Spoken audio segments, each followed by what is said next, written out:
Hola, bienvenidos y bienvenidas todos y todas a este primer episodio del podcast que vamos a estar grabando con estudiantes del Liceo Francisco Vidal Gormaz. Me presento, mi nombre es Gerson Reyes, soy el profesor de Lengua y Literatura del Liceo Francisco Vidal Gormaz y quería agradecer de que se presentaran esta instancia obviamente de diálogo constructivo más que nada, de poder conversar con estudiantes del mismo liceo sobre temas que no siempre podemos tocar en clase y que yo creo, y que sé también que ellas creen, son muy importantes para nuestro futuro y nuestro presente. Ahora, chicas. Ya. Hola, mi nombre es Aranza Sepúlveda. Como dijo el profesor, yo estudio en el Liceo Francisco Vidal Gormaz. Voy en segundo medio A y estoy muy agradecida por estar en esta instancia de la modalidad podcast y ser como uno de los primeros de la comuna. En realidad, los primeros. Es como un orgullo total y me siento muy agradecida, como dije. Hola, soy Catalina Ruiz, tengo 15 años, también soy parte del liceo, obviamente. Y me parece bacán que se esté haciendo esta iniciativa, ya que el formato podcast es bastante reciente, pero bastante útil para aprender cosas y al mismo tiempo no ser como tan académico. Entonces, bacán que se estén haciendo estas cosas. Sí, espero que podamos tener obviamente una conversación distendida, relajada y constructiva y que les pueda interesar a ustedes. Bueno, el tema que venimos a hablar hoy día es el siguiente: ¿cómo será nuestra sociedad, la sociedad en la que nos vamos a vivir luego de la pandemia? Y también cómo hemos estado viviendo todo esto desde hace ya 2 años, ¿ya? Primero, voy a partir por las preguntas, ¿ya? ¿Ya? Para que la conversación fluya. La primera pregunta, y que tiene relación con nuestro primer tema que vamos a tocar, que es el medio ambiente, ¿ya? La primera pregunta, chicas, dice: enfocándonos en el impacto ambiental que ha tenido la pandemia, ¿qué cambios han notado respecto a la contaminación ambiental? ¿Creen que es algo que se ha acrecentado en este último tiempo o creen que es algo que se ha disminuido? ¿Cómo perciben eso? Siento que ha sido como un poco sí, un poco no. Claro, han habido cambios positivos, sobre todo la disminución de gases de efecto invernadero. Por ejemplo, en China bajó un 21% más o menos la cantidad de dióxido de nitrógeno. Entonces es increíble cómo puede bajar tanto cuando las personas se quedan en su casa. Obviamente esto es provocado por la cuarentena. Sin embargo, en comparación con los otros efectos negativos que ha tenido, no me parece suficiente, obviamente. Si uno los pone en la balanza, obviamente la balanza se va a cargar para un Sí. lado. ¿Para qué lado crees tú que se carga esta balanza? Negativo. Negativo. Sí, más encima, como lo más positivo que es eso, la reducción de gases de efecto invernadero, al final va a ser temporal, pues si es que volvemos a la normalidad de siempre, más encima supongo que después de que terminen las cuarentenas y todo va a ser como un boom, van a estar todos queriendo salir de su casa, esos niveles van a subir al tiro, van a volver a cero, van a volver a lo normal. Pero igual fijándonos en el lado negativo, es como yo pienso que en este periodo de tiempo lo que es la pandemia ha subido mucho la contaminación ambiental por culpa de las mascarillas. Teniendo en cuenta que el peor enemigo de la contaminación ambiental es el plástico y que las mascarillas, los guantes o desechos médicos están compuestos por plástico, es muy terrible para el medio ambiente. Y no hay manera de eliminar el plástico porque si tú lo quemas, ya estás contaminando. Si tú lo dejas en la tierra, el plástico suelta toxinas que próximamente se van a ir al mar. Y si tú lo dejas tirado en el mar, incluso el agua al tocar el plástico suelta una toxina que se llama bisfenol A, si no me equivoco. Y eso causa la muerte de muchas especies marinas. Al final como que siempre, en este caso del plástico, siempre se busca lo menos malo más que lo mejor, porque no existe lo mejor. De hecho, algo muy interesante que estuve estudiando hace poco es cómo afecta todo eso al ecosistema marino y por consecuencia a nosotros. Algo que pasa muchas veces ha sido el blancamiento y muerte del coral, que se supone como las temperaturas del mar suben, los corales empiezan a morirse y empiezan a desprender todas las algas y productos que comen los peces. Esos peces no comen, se mueren, o nos lo comemos nosotros, el ser humano, desnutridos y también con toxinas de plástico, que al final el ser humano lo sigue consumiendo por la consecuencia de la cadena alimenticia. Sí, tienes razón, Igual, no había pensado en eso. considerar que la mascarilla, como le había dicho, era 70 o 60% plástico. Y sí, como dijo también Catalina, la única forma de controlar estos residuos es como ver qué es lo que menos contamina. Y los hospitales queman todo este tipo de desechos que igual termina contaminando, pero al menos se va y ya no tiene como el tiempo de vida que se da cuando uno se bota. Porque ¿cuánto se demorará en biodegradar quizá? En términos prácticos, bueno, ¿dónde percibimos este aumento de contaminación? Ya dijimos que fueron obviamente las mascarillas, pero ¿en qué otros utensilios? Porque las mascarillas no son el único utensilio de protección personal que nosotros ocupamos. Por ejemplo, también existen los guantes o todas esas como protecciones que se usan en los hospitales, que son desechables, ¿ya? Igual, sí, no son... Incluso hasta en todo tipo de empaques. También, sí. Incluso con lo de las compras online, el plástico Sí. protector que te ponen, igual ya también es contaminante. Y además con el aumento mucho del consumo de cosas online, todo bien empaquetado, ¿cierto? Obviamente cuando uno pide algo, por ejemplo, yo siempre que suelo pedir libros, te vienen empaquetados en plástico, aparte de la caja y todo eso, después el embalaje. Es algo que deberíamos pensar, ¿cierto? Encima, yo creo que lo más gráfico para ver eso es a través de los animales que uno ve. Me ha pasado muchas veces cuando tengo que viajar, cuando voy a comprar, que veo a un perro callejero con hambre comiéndose una mascarilla. O lo típico de que las aves se enredan con las mascarillas. Muy importante, por favor, quite los elásticos antes de botarlas. Ya. Sí. Y también la contaminación en el mar, que en el fondo lo que nosotros les damos a comer a los peces, lo que nosotros desechamos en el fondo es lo que coman y después eso lo consumimos nosotros. Y también es sabido que los peces tienen harta concentración de mercurio también debido a toda esta contaminación oceánica que hay.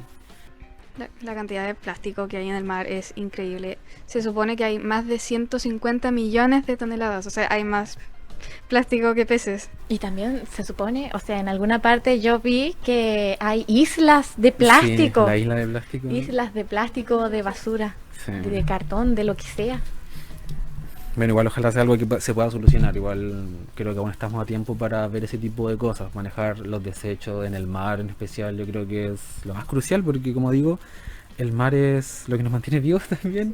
Y si el mar se descontrola, puede terminar muy mal. Hablando sobre el mar, perdón, pero que yo también estaba pensando que la contaminación ambiental va ligada de la mano con la... ¿Cómo se llama?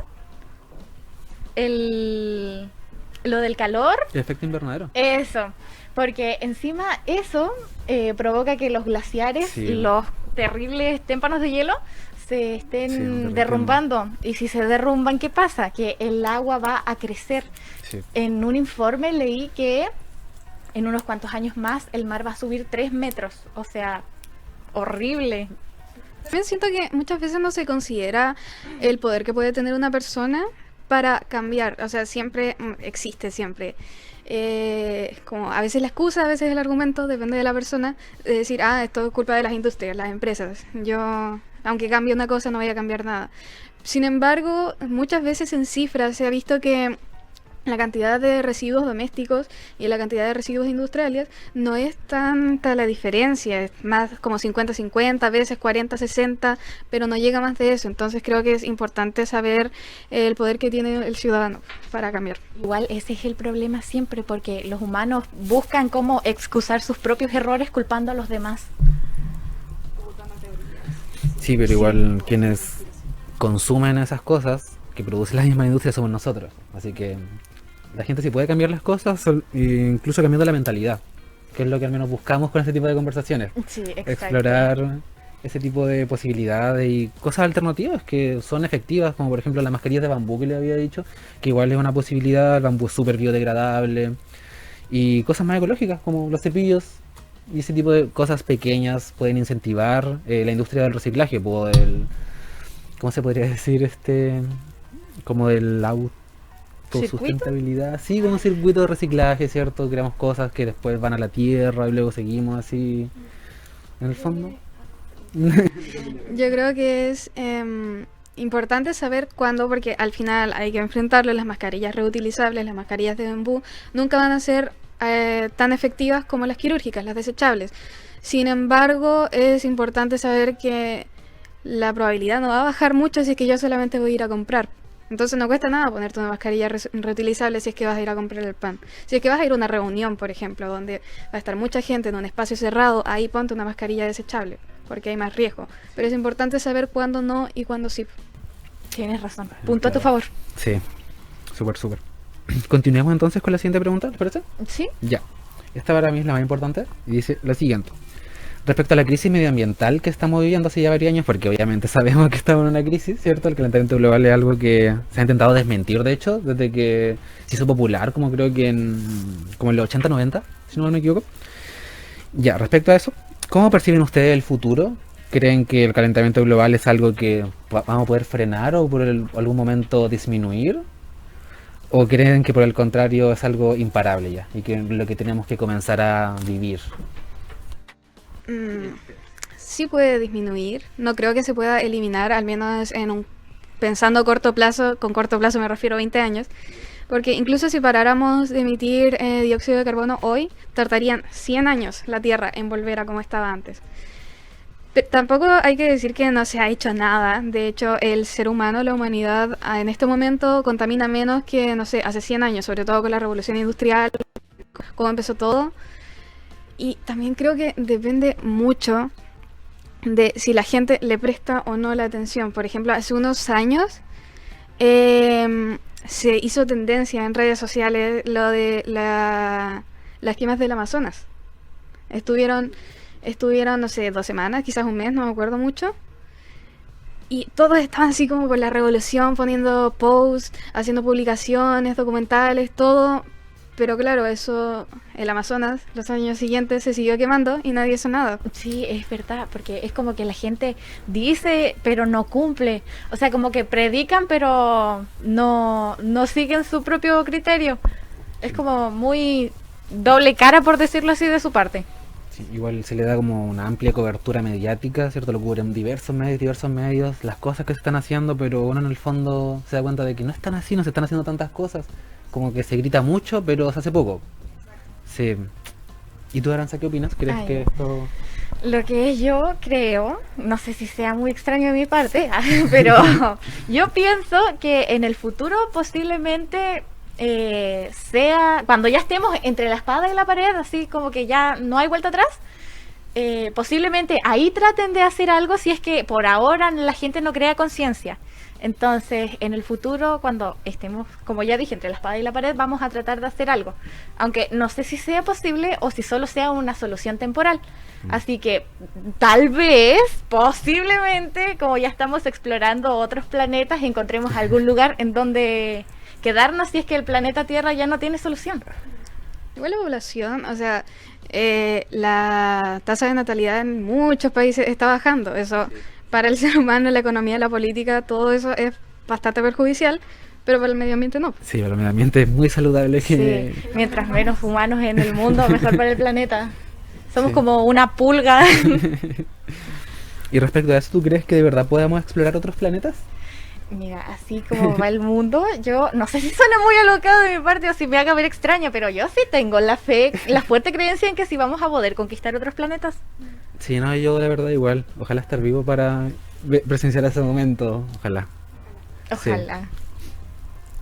¿Algo más que decir respecto al tema? ¿Alguna acotación, chicas? No, yo personalmente ya no tengo nada más que decir. Ya, súper. Bueno, igual la mirada de nosotros es un poco, no sé si pesimista, pero ojalá se hagan cosas, porque eso es lo importante. A pesar de que quizá el panorama sea un poco gris, igual hay que hacer cosas, cambiar nuestro tipo de pensamiento, para que en el fondo podamos vivir más y en un planeta mucho más saludable que el de ahora. ¿Ya? Sí. Bueno, sigamos entonces con el segundo tema, ¿les parece? Sí. Súper. Bueno, ahora vamos a hablar un poco sobre la cultura y las respuestas culturales que han tenido los diferentes países y también Chile frente a la pandemia. Ya recuerden que cuando esto nos referimos como al plan paso a paso, las restricciones, los salvoconductos, todas las medidas que se han implementado en Chile. Y la primera pregunta dice así: desde su mirada, ¿cómo creen que la sociedad chilena ha enfrentado la pandemia y el confinamiento? Aquí me gustaría hablar primero. ¿Puedo? Sí, ok, ya, muchas gracias. Muy amable de tu parte. Ya, es que yo creo que al principio Chile y todo el mundo en general estaba como que súper, hay un nuevo virus, me voy a morir, si me enferma no hay vacuna, me voy a morir, me voy a morir, me voy a morir, me voy a morir. Entonces el miedo hacía que la gente respete. Sí. Pero ahora actualmente, como ya están las vacunas, incluso ya hasta la gente tiene las 2 dosis y las cuarentenas, los permisos son muy permisivos, válgame la redundancia, yo creo que ya como que se perdió todo el miedo y ya no hay ningún respeto. Sí. Incluso, perdón, déjenme agregar otra cosa, es que si tú notas y notificas que alguien de cerca de tu casa está haciendo una junta indebida, así como que 20 personas, en pueblos pequeños como lo es Calbuco, Carelmapu, Maullín, Los Muermos, donde los carabineros no tienen movilidad, ¿cómo vas a hacer respetar la ley si no hay cucas, por decirlo así? Sí.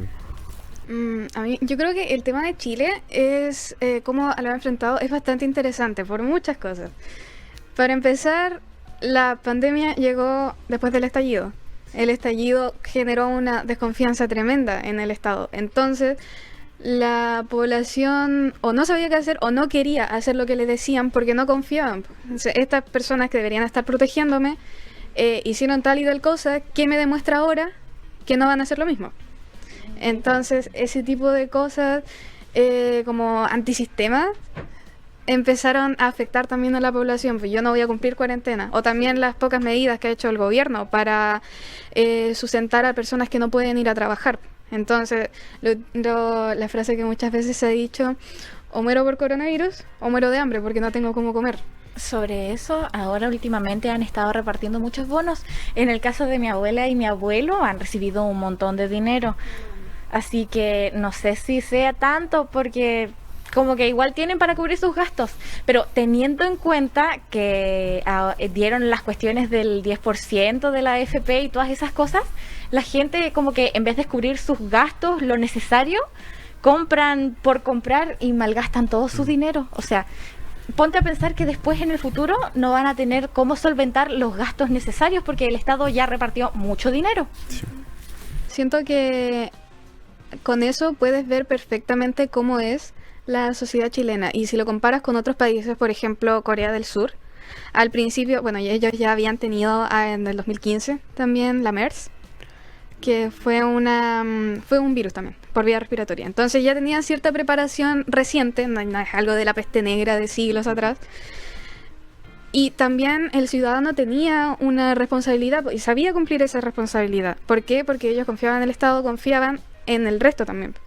Entonces, no sé, en el primer mes se hicieron 8.000 test y solamente habían resultado 30 casos positivos en el primer mes. Acá en Chile se disparó todo y nadie hizo caso y las medidas del gobierno no se podía regular. En cambio, en otros países la responsabilidad del ciudadano y la responsabilidad del gobierno, porque es algo de dos, se cumplió. Igual yo lo veo, retomando lo anterior, que todo comenzó como una serie de eventos catastróficos, ¿cierto? Estaba en el estallido social y ahí, como ustedes dicen, se perdió mucha confianza en el gobierno y esto tampoco fue algo aislado porque los estallidos sociales ocurrieron en todo el mundo, en China, en España creo, y en varios países estaba ocurriendo lo mismo. Luego ocurre esto y obviamente las medidas que lanza el gobierno chocan con esta desconfianza que hay por el pueblo. Y ahí también quizá está la cultura chilena de desobedecer las órdenes que te daba el gobierno por lo anterior. Sí, como en este caso lo es en Colombia, si no me equivoco, que hay un terrible problema ahí. Sí, un problema horrible. Igual podríamos hablar quizá. Sí, para el siguiente capítulo del podcast. Sí, ¿querías decir algo? No lo noté. Pero continuamos con la siguiente pregunta. Ok. ¿Te parece? Sí. Ya. Esta es un poco más local, ¿ya? Y es muy parecida a la última. Desde su punto de vista, ¿cómo creen ustedes que Maullín ha enfrentado todo el confinamiento? Igual considerando que estuvimos mucho tiempo en fase 1. Yo solamente, perdóname otra vez, pero yo solamente quiero decir que mi mamá por motivos tuvo que viajar a Santiago y en ninguna parte, pero en ninguna parte de Chile le preguntaron por el QR sanitario, solamente a la entrada de Maullín. Sí, siento que la perspectiva que tienen entre pueblo, ciudad, o incluso región, es bastante diferente. También acá todos se conocen entre todos. Entonces, cuando uno se contagió, todos querían saber quién eran. El Estado no podía decir los nombres, obviamente. No sabía quién era. Uno sabía quién era, entonces eso incluso también podría haber causado cierto prejuicio social. Pero en cuanto a números, yo estuve investigando y al menos en la región, Maullín no ha sido de las peores comunas. No, además que igual, sí, pues como tú dices, ha habido una discriminación al principio en especial por la gente que tenía coronavirus. Sí. Pero acá en Mollín no pasaba eso, creo yo. Por ejemplo, yo he tenido varios vecinos con coronavirus, pues y obviamente no les iba a hacer el quite cuando lo encontraba en la calle. Todo lo contrario, pues. Uno estaba preocupado de ver que no le pasara nada, pues, Ah, y no. que no... En mi caso es diferente. O sea, cuando nosotros nos enteramos de que alguien tenía COVID, nosotros como que evitábamos acercarnos mucho porque estábamos pasando por una difícil situación familiar en ese momento. Había una enfermedad por ahí entre medio, entonces era peligroso. Nosotros Ya. hemos sido como verdaderos pollitos en un Sí. cascarón. Así igual tengo conocidos que obviamente tienen familiares crónicos y viejitos y obviamente ahí ellos se hayan aislado completamente de todo. Sí, igual está bien, pues hay que tener mucho cuidado con los adultos mayores que en el fondo son los más afectados. Sí, mi abuelo tuvo COVID, de hecho, y fue... yo vivo con él y con mi mamá. Fue bastante duro porque al final, por mucho que se tratara de no hacer y tampoco se echaba la culpa, no le estábamos diciendo por culpa tuya no puedo hacer tal cosa, pero sí se pensaba así como en la idea del encierro, no puedo ir a trabajar, no puedo ir a comprar, ¿cómo voy a...? Ese tipo de presión. Siento que acá se ha dado, pero no tanto. ¿Por qué? Porque todos se conocen entre todos. El vecino lo más bien puede ir a comprarte las cosas para el supermercado. Entonces, ese tipo de comunidad creo que al menos acá se ha hecho bien. Y es muy bueno porque igual estuve ¿cómo se llama esto?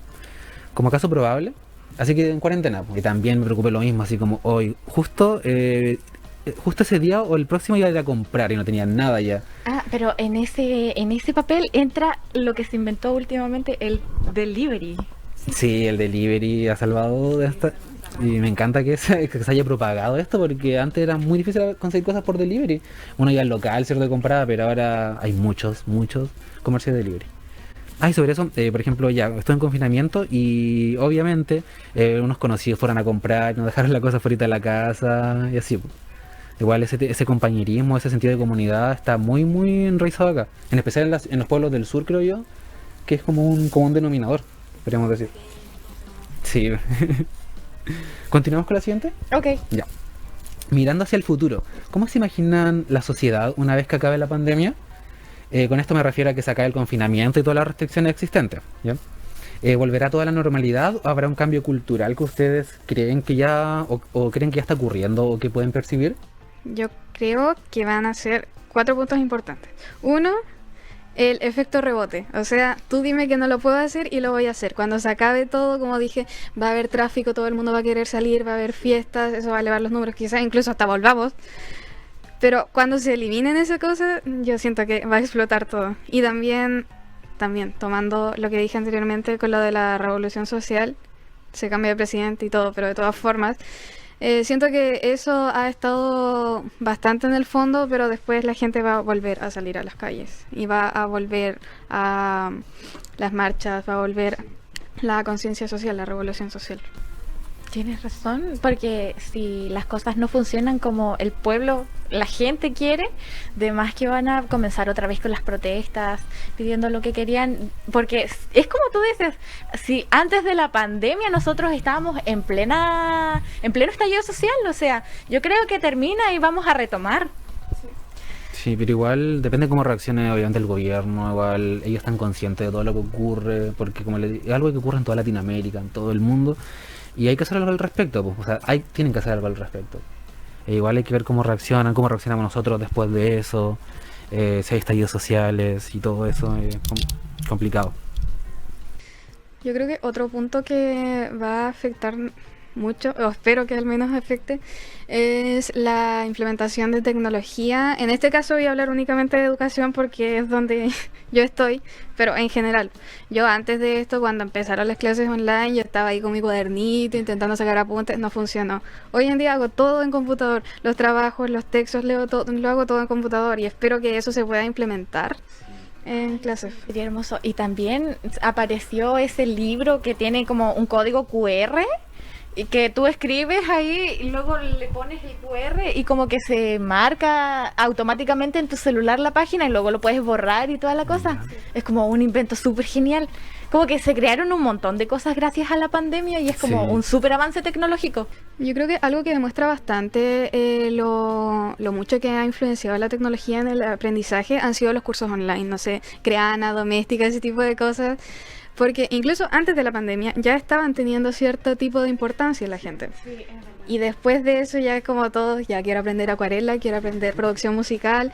Y ese tipo, tampoco voy a comparar una clase con un profe a un estudio semiprofesional, con un doctorado, con tal. Pero ese tipo de cosas demuestran que sí se pueden tener clases, sí se puede tener aprendizaje con la tecnología. Y espero que eso se pueda ir actualizando, que el Estado pueda ir actualizando ese tipo de cosas. En el ámbito pedagógico, como profesor, igual hemos tenido muchas charlas y muchas capacitaciones y de gente bacán que muy genial ir a escucharlos, que tanto aporte. Y como dicen, sí, ha ocurrido mucho. Igual como antes de la pandemia, igual se han vuelto muy popular el Open English, el NextU, Sí. ese tipo de cursos.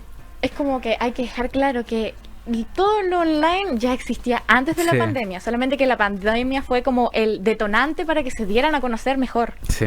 Y que también surgieran nuevos proyectos. Porque Sí. antes igual habían, ¿cierto? Pero no habían tantos. Pues ahora ya igual se distribuyeron por todo y hay de muchos. Muchos. O sea, como que tú lo que quieras aprender vas a cualquier parte del internet y te aparece y es como que wow, era lo que yo necesitaba. Y también el consumo de plataformas gratuitas que igual te pueden enseñar eso, como por ejemplo YouTube y ese tipo de cosas, igual se ha masificado. Obviamente la gente consume mucho más también programas de streaming y todo ese tipo de cosas, aparte del online. Tanto entretención como aprendizaje, o una mezcla de las dos, tampoco la barrera está tan grande. Igual quería tocar el tema de que el cambio cultural también podría ser en cuanto a las mascarillas, ¿cierto? Sí. Sería bueno también, a pesar de que contaminan obviamente, pero cuando una persona está resfriada debería ocupar mascarilla, ¿cierto? Sí, es verdad. Sería como que muy bueno que, por ejemplo, en el sentido de la moda, usar mascarilla, porque como que usar mascarilla te hace sentir mejor, por algún modo decirlo. Como que te queda combinado o algo así. Sí, sí, fue algo que los países orientales ya vienen implementándose harto atrás. Igual acá en Chile fue difícil la implementación de la mascarilla, yo creo, en especial con la gente mayor.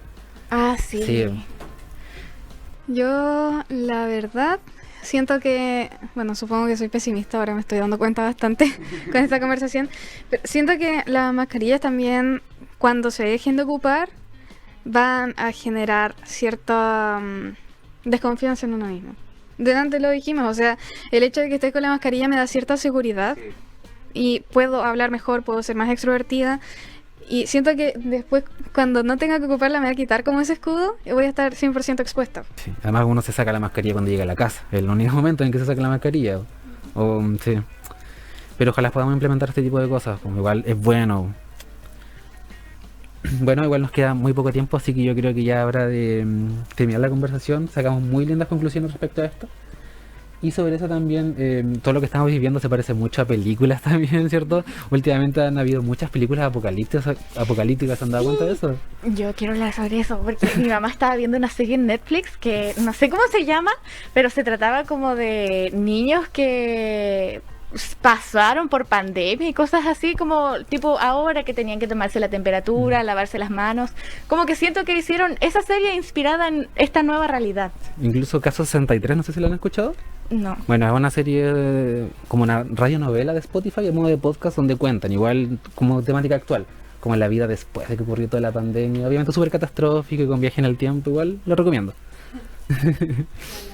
Sí, bueno, yo creo que hay que despedirnos. Bueno, por mi parte agradezco mucho esta instancia, la conversación ha sido muy entretenida, ha fluido mucho y ojalá podamos seguir repitiendo esto, obviamente con otros temas de contingencia, para conocer también la opinión de todos y de toda la comunidad de Maullín, que es lo importante.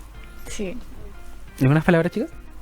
Ya. En vista y en consideración de que los dos me miraron a mí, yo estoy, como dije en el principio, perdón, se me empañaron los lentes, estoy muy feliz, muy contenta y muy orgullosa, porque y también agradecida de que me tuvieran en consideración para comenzar con este proyecto. proyecto del, del formato podcast. O sea, es como que, no sé, me hace muy feliz y estoy emocionada, como dije. Y al principio, no voy a negar que estaba súper nerviosa, pero a medida que vamos conversando, como que nos sentimos mejor y más a gusto. Sí. Igual, no voy a negar que es extraño tener una cámara delante y luces por todas partes que como que te presionan, pero está muy bien, es entretenido. Sí, sobre todo yo creo que el lado, esa vibra como informal ayuda bastante, pues saber que podemos decir modismos, saber que podemos equivocarnos, reírnos, bla, bla, bla, que no sea como un debate, una conversación que está en televisión nacional de no sé qué. Sí, es verdad. Sí, en el fondo conversar sobre este tipo de cosas es lo importante. Supongo que muchos de los que van a escuchar esto, a verlo, van a aprender muchas cosas que no sabían antes, e igual lo hicimos nosotros al investigar. Sí, es verdad, es verdad. Sí. Puedo decir por mi parte que yo no sabía casi nada sobre estos temas, pero para no quedar en ridículo y en vergüenza, como que uno se obliga a estudiar y es como que, wow, esto en serio estaba pasando. Sí, pues, ayuda harto a también autoconocerte, saber las cosas, tu perspectiva de ciertas cosas que no sabías que existían o no sabían que estaban pasando. Y también, obviamente, no pudimos evitar ser un poco catastróficos. Obviamente es inevitable ser catastrófico cuando se habla de calentamiento global, pero creo que hay esperanza al fin y creo que todos hemos dado el clavo con eso, porque se tienen que tomar las medidas y se van a hacer. ¿Algunas últimas palabras, chicas? ¿Y por qué me vuelven a mirar a mí? No sé, no, yo no. Como dije, estoy muy feliz, muy agradecida. Y Cata, por favor, di algo tú que yo ya me quedé sin idea. No sé, gracias por dejarme participar acá, me siento bacán y también me caen bien. Entonces, siento que eso ayuda harto a la conversación. Sí, es cierto, es lo mejor generar un ambiente agradable, amigable, bueno, no tóxico. Sí, nos vamos a conversar y ojalá se siga repitiendo. Así que muchas gracias por escuchar y nos vemos en el próximo capítulo, que ojalá lleve, ¿no? Adiós. Chao, adiós.